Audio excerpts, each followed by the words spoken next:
So Chuck Woolery passed. He was the age 83. I used to watch Love Connection 2 and 2. He was on a lot of games that I like. He was smooth talking, you know, but he was a bigot. And he hid his true personal agenda like some of them do. They always like to make Hollywood to be so liberal and so open minded. I haven't seen it. How is Hollywood liberal and open minded? Wake me when black folks can call the shots on directing movies and can green light the productions and green light the business in totality. Because to me, that's when it'll be open minded and it'll be liberal. It has nothing but that. They have had a handful of award shows, all of it's politically based. Before someone comes at me about the Grammys with Beyonce, the most nominated, Jay Z, and all that, a lot of times they just started adding categories in the last 30, 40 years. It wasn't always the case. And I know you before you mentioned Stevie Wonder dominated album of the year, Michael Jackson got it.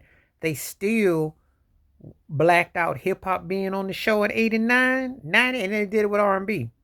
Why did they single those particular categories out? And if it's so liberal and open minded, why isn't everything inclusive? Why do they have everything categorized? So before people come with the so called liberal spin, he had a lot of theories that he put out on Twitter and a lot of his conspiracies. Now, I'll say this: you're entitled to whatever you choose, and I'm not going to diss someone because of their beliefs, contrary to belief. I do tend to like kind of like minded folks. We tend to kind of roll in the same circles because I ain't with all that. I don't understand that so called right wing agenda at all, especially with what ends up becoming with the megabits and the parts, and also knowing the history of the politics. I don't get it, but there hasn't been any liberalism either. So I don't understand what they call what their parties are exactly, because those are not my parties. I told you I treat those parties like Diddy parties. Neither one moved me. But he had a long career. Let me just say this politely, the best way I can. Thoughts are with his family and his friends. I enjoyed the shows he hosted.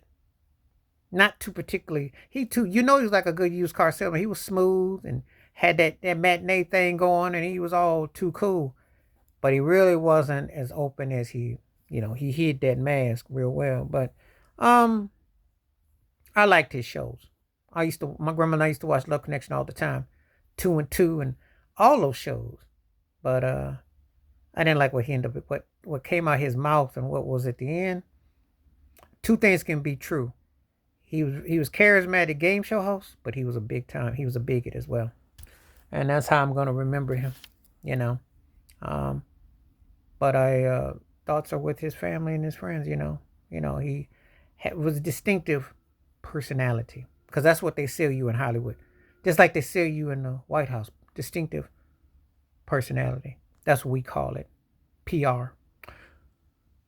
Please like, subscribe, welcome thoughts, comments, and I do respond. Thank you. Wash your hands, keep your mind clear. Watch out for another. Share it if you like. Hit that membership. Stay safe, stay blessed, stay woke, stay free, stay true.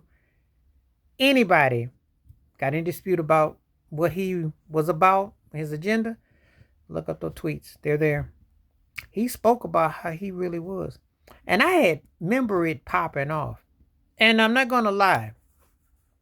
Just so you know,